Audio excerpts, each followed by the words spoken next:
너희를 영접하는 자는 나를 영접하는 것이요 나를 영접하는 자는 나를 보내신 이를 영접하는 것이니라.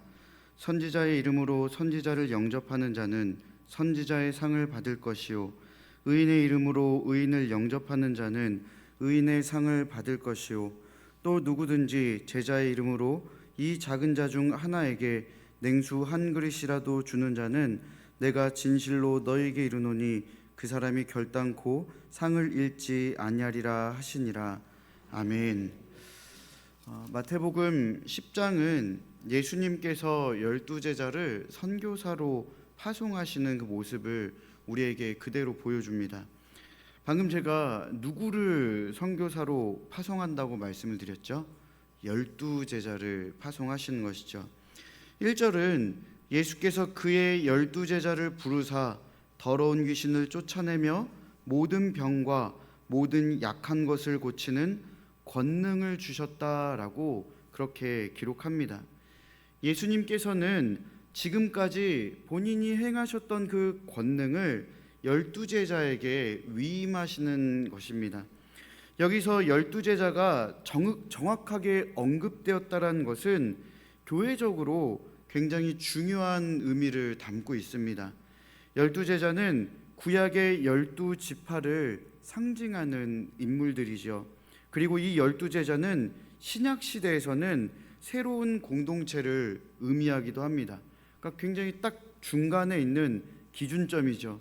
이 12제자의 전은 그 12지파를 의미하는 것이고 이후는 새로운 신앙 공동체에 대한 대표로 서 있는 것입니다. 현재의 교회와 미래의 교회는 이 12제자의 뿌리를 내리고 세워진 제자 공동체로서 예수님께서 12제자에게 주신 권능이 지금의 교회와 미래의 모든 교회에게 동일하게 위임이 되어졌고 예수님께서 12제자를 파송하신 것 같이 모든 교회는 선교의 사명을 감당해야 한다는 것을 1절부터 4절까지의 말씀이 우리에게 알려주고 있는 내용입니다. 그 이후로도 마태복음 10장의 본문을 통해 예수님께서 교회에 선교라는 굉장한 사명을 부여해 주셨다는 것을 우리는 이 10장을 보면서 꼭 기억해야 합니다. 5절부터 15절까지는 그 이스라엘의 선교를 위한 지침들을 예수님이 제공해 주시죠. 또 16절부터 25절까지는 선교를 하는 제자들이 받게 될 박해에 대해서 이야기를 해 주십니다. 그리고 26절부터 33절까지는 박해를 받게 되지만 그러한 위험한 상황 속에서 두려워하지 말아라 이렇게 격려의 말씀을 해주시고 34절부터 39절은 선교를 하는 제자가 감수해야 할 것 중에 특별히 가족과의 분열에 대한 그 내용을 설명해 주십니다. 이런 어려움 속에서도 자기 십자가를 담대히 지고 예수와 인격적 관계를 유지하며 복음 전도의 사명을 감당하라고 그렇게 격려해 주시는 것이죠.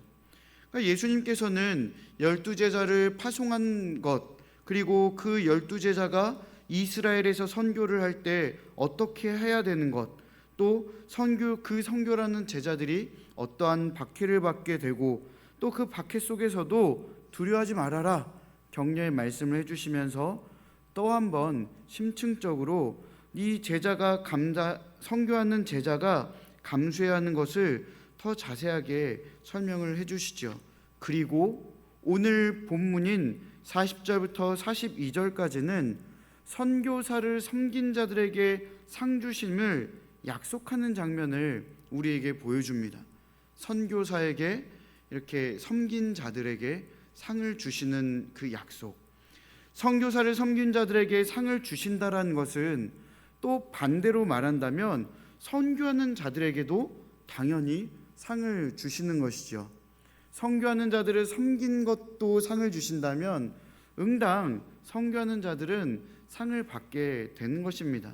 40절을 보면 너희를 영접하는 자는 나를 영접하는 것이요 나를 영접하는 자는 나를 보내신 이를 영접하는 것이니라 라고 예수님께서 말씀하셨습니다.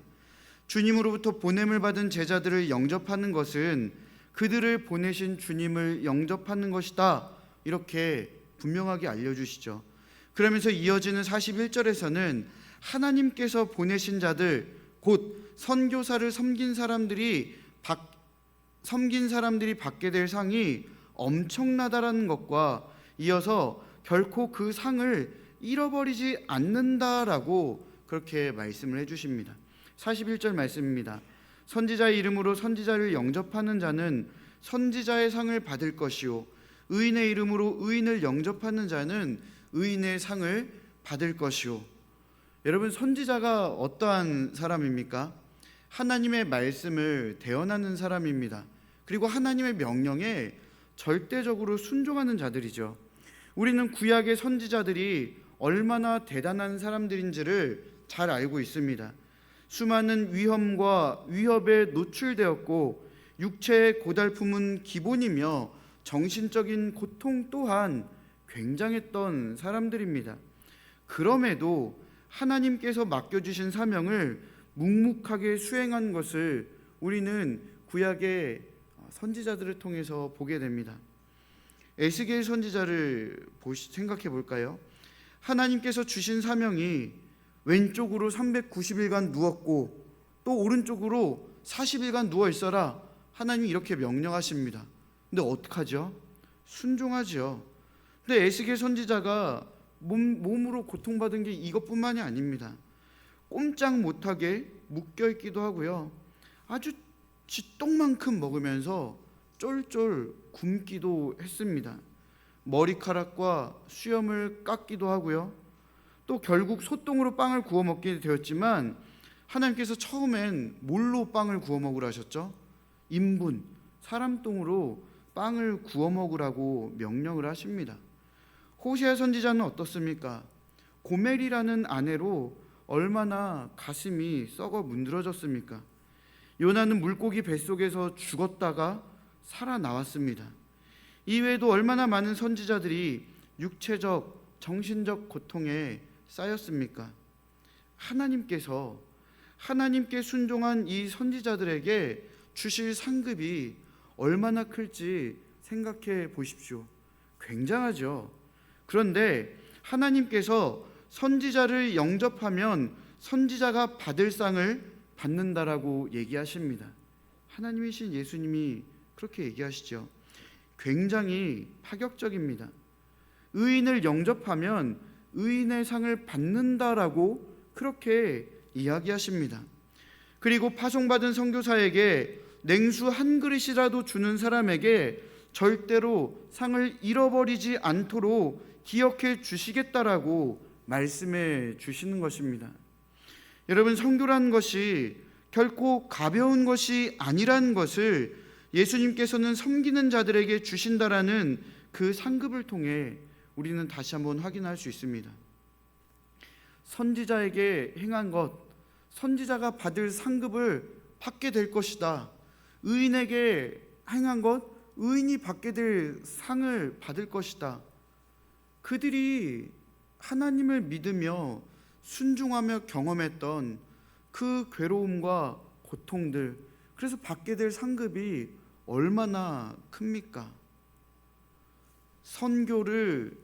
선교사를 후원하고 지원하고 섬기는 사람들에게 그러한 엄청난 복을 준다라는 것은 그만큼 선교라는 것 자체가 가벼운 것이 아니며 무겁고 또한 힘들다라는 것을 보여주고 있는 것입니다. 또한 선교에 직접적으로 동참하는 제자들에게 상을 주시며 선교가 그만큼 쉽지 않다라는 것을 또 다른 방법으로 이렇게 말씀해 주시는 것이죠. 사랑하는 여러분, 선교는 결코 가벼운 것이 아닙니다. 근데 이어서 42절의 말씀을 볼까요? 또 누구든지 제자의 이름으로 이 작은 자 중 하나에게 냉수 한 그릇이라도 주는 자는 내가 진실로 너에게 이르노니 그 사람이 결단코 상을 잃지 아니하리라 하시니라. 42절에서 이 작은 자라는 이 단어는요, 평범한 선교사를 의미합니다. 예수님께서 41절에서 선지자, 의인을 언급하셨죠. 선지자라는 표현, 의인이라는 표현, 그냥 아무에게나 쓰는 표현이 아닙니다. 굉장히 열심히 선교를 한 사람, 또 대단한 신앙인들에게 이런 표현을 사용해 주신 것이죠. 그와 반면에 42절에서 이 작은 자는요, 선지자나 의인과 구분되는 매우 평범한 제자를 의미합니다. 그런데 예수님께서는요, 이러한 자에게 냉수 한 그릇이라도 주는 사람에게 상을 주신다라고 그렇게 말씀을 하시죠. 이제 우리는 오늘의 이 본문이 선교사를 섬긴 자들이 상을 받는다라는 이 관점에서, 또 선교에 참여하는 자들도 상을 받는다라는 이 관점에서 눈을 돌려서 이 작은 자라는 단어에 좀 주목했으면 좋겠습니다. 매우 평범한 제자. 여러분, 복음은요, 선지자나 의인과 같이 특별한 그리스도인, 특출난 그리스도인에 의해서만 전파된 것이 아닙니다. 이 작은 자인 매우 평범한 제자를 통해서도요, 복음은 전파되어집니다. 얼마나 이 사람들이 귀하면 예수님께서도 이 사람들에게 냉수 한 그릇이라도 준 사람에게 내가 상을 잊지 않고 주겠다라고 그렇게 약속을 하죠. 매우 평범한 제자도 귀하게 사용되는 것입니다. 여러분, 예수님의 이 말씀에 우리에게 힘과 위로와 감격이 이렇게 와 닿아야 합니다. 예수님은요, 우리가 무명해도 복음을 전하는데 전혀 문제 없다라고 말씀하시는 것입니다. 우리가 능력이 없어도 괜찮습니다. 우리가 특출난 것이 없어도 괜찮습니다. 오히려 무명함에도 복음을 전하는 일을 함에 지금 칭찬해 주시는 것입니다. 선교사를 섬긴 자들이 상을 잃지 않는다 말씀하시는데, 그럼 선교사들은 어떻습니까? 복음을 전한 자들도 당연히 상을 받는다라는 말씀이죠. 그만큼 그 일이 귀하다라는 말씀인 것입니다. 무명한 우리, 지극히 작은 자인 우리도 하나님께서 인정하시고 칭찬하시고 상을 주는 자들이라고 그렇게 알려주시는 것입니다. 우리는요, 우리를 굳이 자랑할 필요가 없습니다. 우리가 선교를 한다, 우리가 주님의 이름으로 무엇을 봉사한다, 헌신한다, 이런 거 그렇게 자랑할 필요가 없습니다. 우리를 드러낼 필요도 없습니다. 특히 오늘 본문에서 보는 것처럼 선교라는 관점에서 더더욱 우리는 우리를 자랑하거나 드러낼 필요가 없는 것입니다. 여러분, 채취된 석유는 송유관을 통해 전달이 되죠. 근데 여러분, 이 송유관이 하는 일이 무엇입니까? 굉장히 평범한 일을 합니다. 그저 석유가 지나가는 통로가 되는 것입니다. 그냥 그 자리에 가만히 있으면 알아서 석유가 지나가요. 어찌 보면 볼품없는 일같이 보이죠. 하지만 여러분, 이 석유 사업을 하는 사람들, 이 기술자들은요, 이 송유관의 수고와 노고를 잘 압니다. 그리고 이 송유관이 얼마나 중요한 역할을 하는지도 잘 압니다. 송유관이 고장나지 않고 잘 버텨주니까 중간에 새지도 않고 이 석유가 잘 지나가죠. 여러분, 평범한 우리가 바로 이 송유관과 같은 통로라는 사실을 기억하셨으면 좋겠습니다. 통로의 역할이 무엇입니까?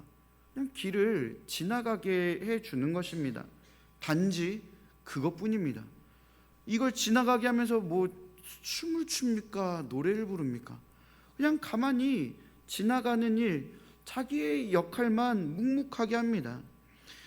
우리는요, 하나님의 은혜가 흘러가는 그 통로입니다. 우리는 하나님의 은혜가 흘러가는 그 사역에 동참하는 것만으로도 하나님의 은혜가 나를 통해서, 또한 우리 해외와 북방 선교부를 통해서, 또한 우리 단기 선교를 통해서, 우리 송파 제일교회를 통해서 그 은혜가 흘러간다는 것 자체만으로 우리는 기쁘고 감사할 수밖에 없는 것이죠. 북방 해외 선교부가 하는 일, 말레이시아 단기 선교팀이 이제 곧 하는 일, 송파 제일교회가 하는 모든 일들이 여러분 꼭 특별해야 합니까? 그렇게 생각하십니까? 그렇지 않습니다. 특별하지 않아도 괜찮습니다. 평범하지 않아도 괜찮습니다. 이 작은 자를 통해, 평범한 자를 통해, 평범한 일들을 통해 하나님은 놀라운 일을 하신다라는 것을 우리에게 알려주시지요. 이 평범함은 하나님의 손길과 역사를 통해 비범한 능력으로 나타나게 될 것입니다. 그러니까 우리는 난 별로 한 일이 없는데, 나는 별로 그렇게 큰 도움이 안 되는 것 같은데 우리가 하는 게 어떤 그런 큰 어떤 의미가 있을까? 아니요, 여러분, 그렇지 않습니다. 여러분들이 그곳에 축복의 통로로 있는 것만으로도 이미 하나님의 은혜는 흘러가고 있다라는 것입니다. 하나님의 은혜가 흘러갔다면 하나님은요, 그 평범함을 놀라운 역사와 기적으로 바꿔주시는 것입니다. 그렇기 때문에 우리는 너무 좋은 거예요. 내가 특별하지 않아도, 내가 평범해도 그래, 하나님이 일하시지, 이 기대와 소망으로 더 하나님을 바라보며 주님의 일에 동참하고 그렇게 살아가게 되는 것입니다.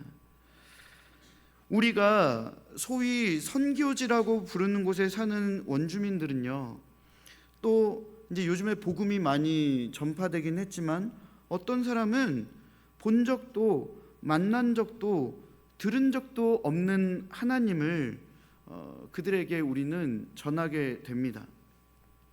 여러분, 그 원주민들이요, 본 적도 없고 만난 적도 없고 들은 적도 없는 하나님을 어떻게 만납니까? 어떻게 경험합니까? 하나님께서는요, 먼저 모든 인류에게 하나님 자신을 소개시켜 주십니다. 그리고 우리는 그 하나님의 대리자요, 복음을 전하는 일꾼으로서 그 하나님을 우리가 가는 모든 곳에서 지극히 평범한 우리들이 복음을 전하고 하나님을 소개시켜 드리는 것입니다.